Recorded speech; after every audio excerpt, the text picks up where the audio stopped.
Assalamualaikum warahmatullahi wabarakatuh. Hai teman-teman yang kami sayangi, yang kami cintai.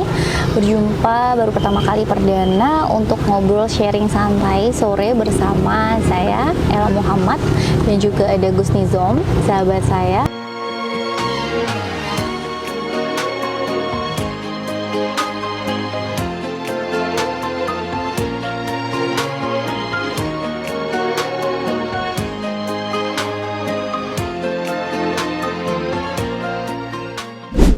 Aku udah nangkep penjelasan dari Gus Nizom. Jadi kalau misalnya kita memang menjadi korban dari suatu lingkungan yang mungkin tidak atau kurang support sama kita dan kurang menyukai dengan pencapaian-pencapaian kita nih guys, itu teman-teman yang pertama untuk korbannya silakan jalani aja apa adanya karena pasti akan rezeki itu akan terus-terusan ada. Tapi untuk pelaku yang memiliki rasa atau sikap yang tidak suka dengan kesuksesan orang lain, itu mungkin harus lebih menyadari diri karena nanti kesempatan atau opportunity kita untuk jadi orang sukses lebih sulit ya. Namun tetap aja karena berada dalam lingkungan yang kurang baik, sudah mengetahui hal itu kurang baik, tapi tetap saja kita dipush untuk bersuuzon kepada orang, itu kan ada seperti itu.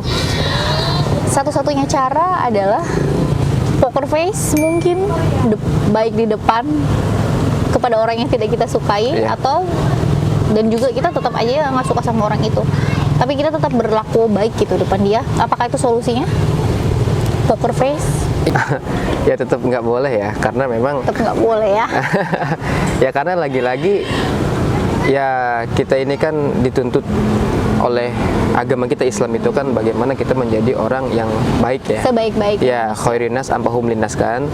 Jangan sampai kita ini menjadi orang yang mempunyai sikap buruk terhadap orang lain dan itu merugikan orang lain kan gitu. Sebenarnya banyak ya hal-hal yang kaitannya bagaimana kita itu agar mempunyai sikap sosial yang baik ya, itu dijelaskan juga banyak ya di dalam Al-Quran maupun hadis juga banyak. Bahwasanya ya kita sebagai manusia yang hidupnya sosial ya jangan sampai kita itu ya mempunyai rasa tadi ya tidak suka, iri dengki terhadap orang lain, tidak support gitu ya. Apalagi tadi ya bahasanya kita itu mungkin bisa dikatakan bermuka dua gitu ya. Ya poker face tuh muka ya, bermuka dua gitu ya. Nah, justru ini yang lebih bahaya kalau menurut saya kan. Artinya dia di depan baik, di belakang buruk kan gitu. Ini yang lebih bahaya kan gitu. Artinya ini musuh dari dalam gitu. Secara tidak langsung ini memang mau menghancurkan kita, tapi diri dengan tapi dengan secara tidak langsung mau menghancurkannya secara halus kan gitu sih. Kadang ya memang sering terjadi, sering kita lihat memang ya banyak sekali ya di sekitar kita. Baik itu di internalnya kita kan, kan kayak temen, kadang kayak mohon maaf ya, kadang mungkin ada keluarga sendiri ya. Itu sering terjadi karena ya lagi-lagi tidak lepas daripada hati kita yang bisa dikatakan kotor. Kenapa hati kita bisa kotor? Karena apa? Kedengkian. Udah tuh. Dan kebetulan kami berpindah tempat dari yang tempat semula. Baik, langsung saja kita bahas lagi Gus. Jadi menurut jenengan itu lebih bahaya ketika menjadi pilihan tampil di depan baik, tapi di belakang kita sangat mencoreng itu, yaitu poker face, bermuka dua. Itu jauh lebih bahaya daripada yang nggak suka terang-terangan. Oke, ya menurut saya itu lebih bahaya. Kenapa? Karena kalau kita terang-terangan menjadi musuh ya, istilahnya kita kalau terang-terangan menjadi musuh, kita terang-terangan menjadi saingan ya, atau kita terang-terangan menjadi orang jahat, otomatis kita sebagai orang yang dijahati, dizolimi, disakiti, kita akan bersiap-siap mengantisipasi. Kan kita tahu bahwa jadi orang yang tidak disukai akan mengantisipasi. Oh berarti orang ini nggak suka nih sama aku. Nah, artinya kita punya self defense. Lebih menjaga-jaga. Oh dia nggak baik. Tapi ketika dia berpura-pura, Ini kan kita nggak tahu ya. Ya. Ya oke lah, kita mungkin dengan prasangka baik kita bisa dikatakan kita husnudon lah ya. Tapi kan ini justru kadang-kadang membuat kita menjadi senjata makan tuan. Bukan berarti husnudon itu tidak boleh. Ya, akan tetapi kadang-kadang husnudon ini dimanfaatkan orang yang menganggap bahwa oh dia mungkin nggak akan curiga dengan kita.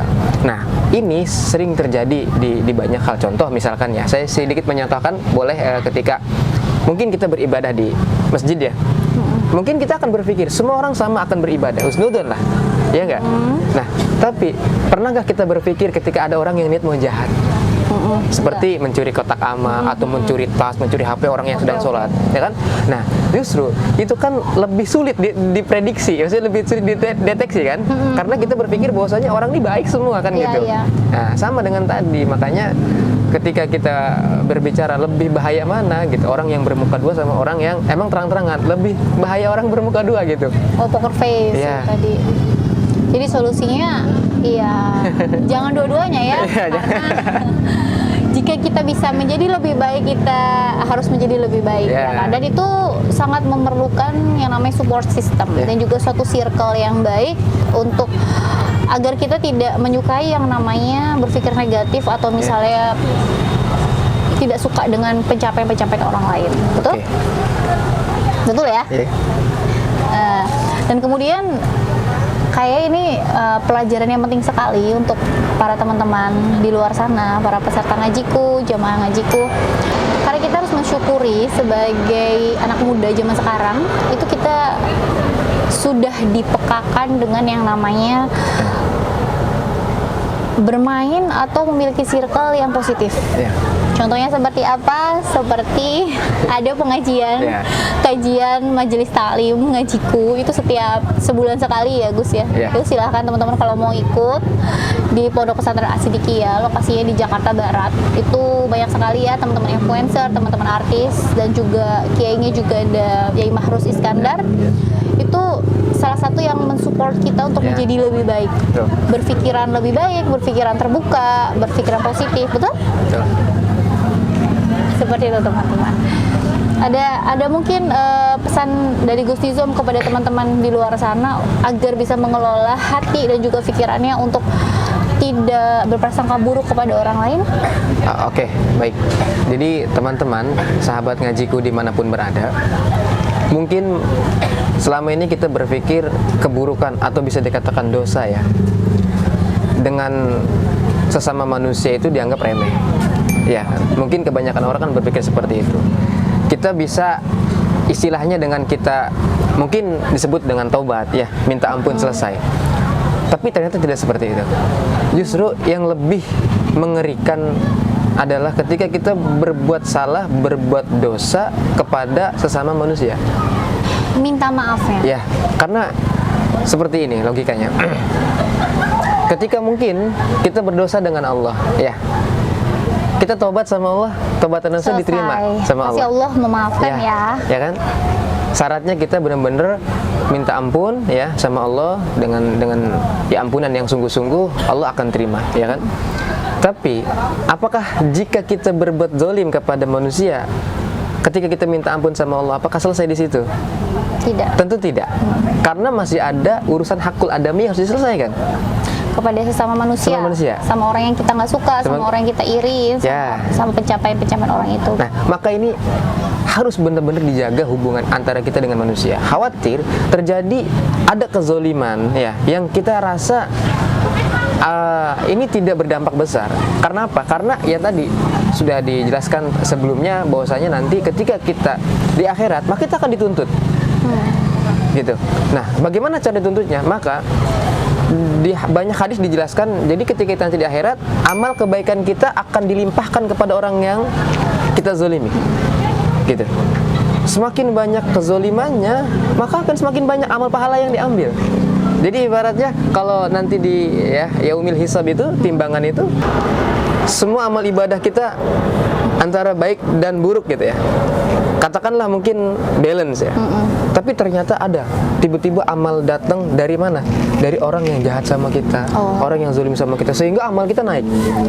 Dan orang ini seketika timbangannya menjadi buruk, naik gitu. Timbangan buruknya menjadi naik gitu.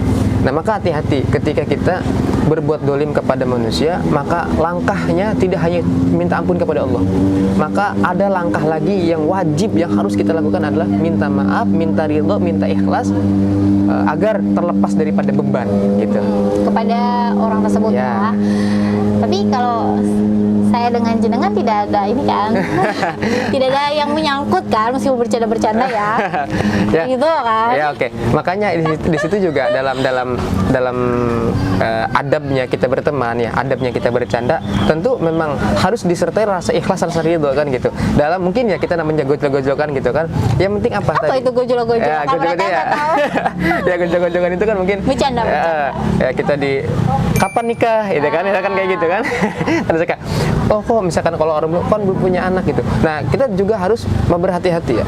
Kadang ada orang yang tidak menerima dalam bercanda kita, kadang ada orang yang mungkin menerima karena itu sudah biasa.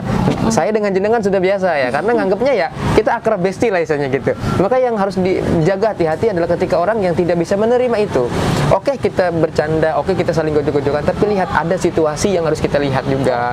Khawatir dia biasanya juga enjoy, tapi ketika digojokin kok nggak enjoy. Takut ternyata ada orang-orang yang dilihat, jangan gitulah. Saya di sini tuh dipandangnya baik gitu, takutnya orang nah itu juga harus dijaga hati-hati. Khawatir itu juga salah satu menjadi kedoliman kan. Betul. Ya akhirnya dituntut gitu loh. Intinya adalah kita harus benar-benar menjaga perasaan dalam berbicara, dalam bersikap, dalam bercanda ya. Ya sekalipun itu teman ya. Nah kalau tapi di luar konteks daripada itu, misalkan di luar daripada forum ya kita biasa ya. Nah. Semoga dari perbincangan kita kali ini teman-teman di luar sana bisa mengambil manfaat dan juga kebaikannya ya Gus ya. Amin, nanti untuk next perbincangan kita, perbincangan santai kita, bisa teman-teman DM atau misalnya bisa tulis di kolom komentar kita mau ngebahas apa sih. Dan mudah-mudahan dari jawaban-jawaban kami, celutukan-celutukan kami ini diambil baiknya oleh teman-teman dan juga diaplikasikan dalam kehidupan sehari-hari. Saya Ella Muhammad dan saya Nizam Ad-Din. Sampai jumpa di next perbincangan kita. Wassalamualaikum warahmatullahi wabarakatuh.